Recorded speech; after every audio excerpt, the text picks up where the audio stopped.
Para muita gente que está sendo obrigada a ficar em casa em tempos de pandemia de coronavírus, estar em casa é sinônimo de ansiedade, aumento da sensação de fome, vontade de comer cada vez mais.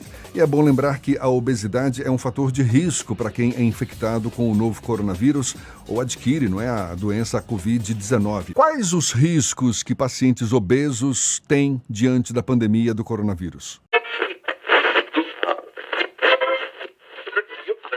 Amazing! Pois é, com o isolamento social, esses sintomas, para muita gente, são recorrentes. E é bom lembrar que a obesidade é um fator de risco para quem é infectado com o novo coronavírus ou adquire, a doença Covid-19. A gente aprofunda mais o assunto conversando agora com o médico endocrinologista Fábio Trujillo, conversando conosco por telefone. Bom dia, doutor Fábio. Bom dia, Everson. Bom dia, ouvinte. Quais os riscos que pacientes obesos têm diante da pandemia do coronavírus? Bom, o que a gente tem visto é que os pacientes obesos, nessa pandemia do coronavírus, eles têm tido um risco maior quando eles adquirem a doença em termos de recuperação. Agora, é importante saber que a própria obesidade por si, ela é um processo inflamatório, é uma doença crônica que altera os processos inflamatórios e muitas vezes, quando uma pessoa ela é infectada, altera a forma de defesa do organismo, fazendo com que ele não seja tão orquestrado.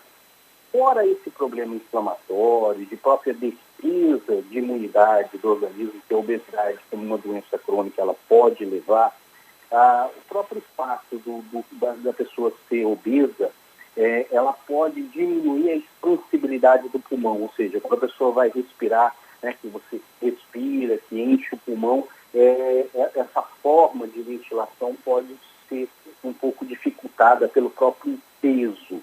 E um outro ponto, naqueles casos mais graves, é que quando na UTI, muitas vezes você precisa alterar a posição desse paciente deitado, e muitas vezes colocar numa posição que a gente chama de pronado. E isso, às vezes, a obesidade acaba dificultando, o que acaba, muitas vezes, colaborando para o agravamento do caso. A gente está falando aqui do obeso, ou seja, da obesidade enquanto uma doença, exatamente, e que muitas vezes até está associada a outros problemas como diabetes, hipertensão. A gente sabe que a obesidade muitas vezes é exatamente uma doença crônica. Agora, essa situação em que muita gente está vivenciando hoje, de ficar em casa e às vezes se sujeitando a uma ansiedade, vontade de comer mais e ganhando uns quilinhos a mais por conta desse confinamento. Qual é o momento em que a pessoa tem que exatamente perceber, eu agora estou me tornando uma pessoa obesa, eu não sou, mas como é que a gente define esse momento? Bom, eu acho que aí a gente tem que ver duas situações, tá? Aquela pessoa que é obesa, ela tem que tomar um cuidado para não ganhar mais peso. Muitas vezes esse paciente ele já é obeso, ele perdeu o peso e agora a gente sabe que manter o peso é algo muito difícil. Nesse período pode trazê-lo à recuperação e tem aquele paciente, tem aquela pessoa que nunca teve problema com o peso e que essa situação de ansiedade, de confinamento, favorece ao ganho do peso. Eu sempre digo para os meus pacientes que a gente tem que ter um alerta, tá? Eu sempre oriento o seguinte: ganhou 2 quilos, fique atento. Então, o nosso peso, ele alterna de um dia para o outro. Você às vezes acorda com peso, à tarde está com um pezinho maior, no outro dia pode estar menos ou mais, mas aumentou mais do que 2 quilos é um sinal de alerta, tanto para quem já está acima do peso, quanto para quem está no peso normal. Doutor, nesse período de quarentena, tem muita gente que está ficando em casa, e aí isso aumenta um pouco a ansiedade e aumenta a quantidade de vezes que você vai na geladeira, que você come uma coisa doce, aí você está com vontade de comer uma coisa salgada, e de repente você dá vontade de comer uma coisa doce e fica nesse loop infinito de comer. Qual a dica que o senhor dá para tentar inibir esse ato quase que inconsciente de comer para controlar a ansiedade? A primeira coisa, eu achei essa pergunta muito boa, que os pacientes muitas vezes fazem, tá? Eu acho que a primeira coisa é identificar o que é você comer com fome, o que é você comer por ansiedade, tá? Então, esse é o primeiro ponto. Eu não tenho como dizer para um paciente ou para uma pessoa, deixe de ser ansiosa, mas, de alguma forma, é importante dizer, você tem que minimizar o impacto dessa ansiedade no seu dia a dia. Um exemplo, por exemplo, é a criança, é a pessoa quando vai fazer uma prova de concurso. Tem como eu dizer para ela, olha, controle a ansiedade, deixe de ser ansioso. Ela tem que controlar aquela ansiedade para que ela possa ter um bom desempenho. E a mesma coisa em relação à alimentação. Ele tem que saber que aquela ansiedade vai ser um inimigo, mas que de alguma forma ele vai precisar minimizar aquilo. Uma dica que eu sempre passo para as pessoas a primeira coisa em relação a isso é você ter uma rotina de alimentação, tá? Então, você criar uma rotina e sempre identificar e dificultar esse acesso à geladeira, esse acesso ao armário, ou seja, eu vou acordar, eu vou tomar café da manhã, entre o café da manhã e o almoço eu vou ali comer uma fruta. Você já faz todo um planejamento do que você vai comer. Eu sei que é difícil isso, mas isso é o que vai fazer a diferença. E eu acrescento ainda uma outra coisa. Apesar de a gente estar num momento de ansiedade, num momento que facilita a gente comer demais, muitas vezes por ansiedade, a gente tem que pensar também que esse momento pode ser também uma oportunidade para a gente comer melhor. Alimentos mais naturais, de uma forma menos industrializada, com preparo caseiro, tendo tempo um pouco mais para comer devagar. Ou seja, eu sempre falo, uma coisa que faz a gente comer mais, que precisa comer olhando o WhatsApp, fazendo outra coisa. A hora de comer, principalmente nesse momento, tem que ser hora de comer.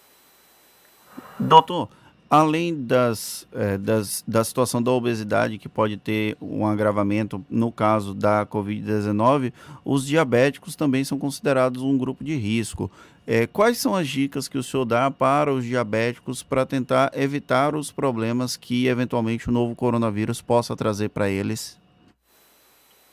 A primeira coisa são os cuidados que são passados para toda a população, né? Então, esse é o primeiro cuidado. O segundo cuidado, que é importante, é que a infecção no diabetes, o risco de infecção ou de agravamento de uma infecção, ele é maior quanto mais descontrolado tiver esse diabetes. Então, manter esse diabetes controlado, ele ajuda muito nesse momento. Seria então o caso de manter os níveis extremamente controlados, tomar insulina quando é o adequado, tomar os remédios de maneira correta, para evitar que o descontrole seja uma porta ainda mais escancarada para a Covid-19, seria isso? Isso, Fernando.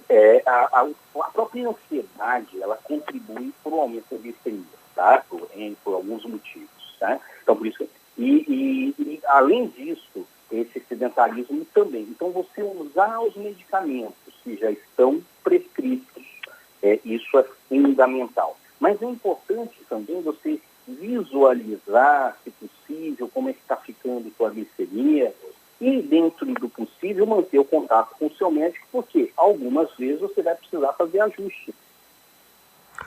Doutor Fábio, nesse momento em que a recomendação é exatamente se manter em casa, evitar aglomerações, evitar, por exemplo, também ida a hospitais, clínicas, onde a gente sabe o risco de infecção é muito grande, o que os pacientes obesos que vinham seguindo os seus tratamentos normais podem ou devem fazer nesse momento para não interromper os cuidados que já vinham sendo tomados para manter a obesidade sob controle?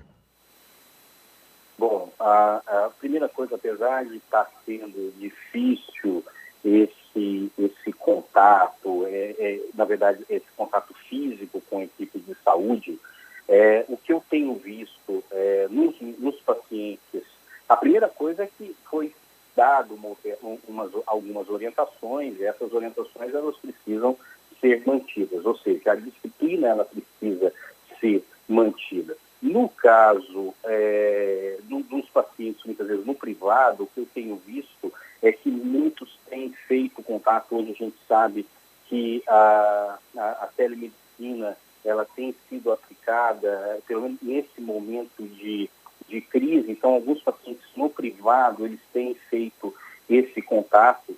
E no público, que eu também trabalho no serviço público, que é lá no CEDEBA, no Centro de Diabetes e Endocrinologia da Bahia, tem, como os pacientes que estão lá, que estão acompanhados lá, tem um e-mail institucional, onde muitas vezes eles mantêm ali o contato deles com o médico deles. É a importância de todos nós mantermos a atenção, não é? Antena ligada para que possamos nos proteger cada vez mais. A gente quer agradecer ao médico endocrinologista Fábio Trujillo conversando conosco. Muito obrigado, doutor Fábio. Um bom dia para o senhor. Eu que agradeço. Bom dia a todos.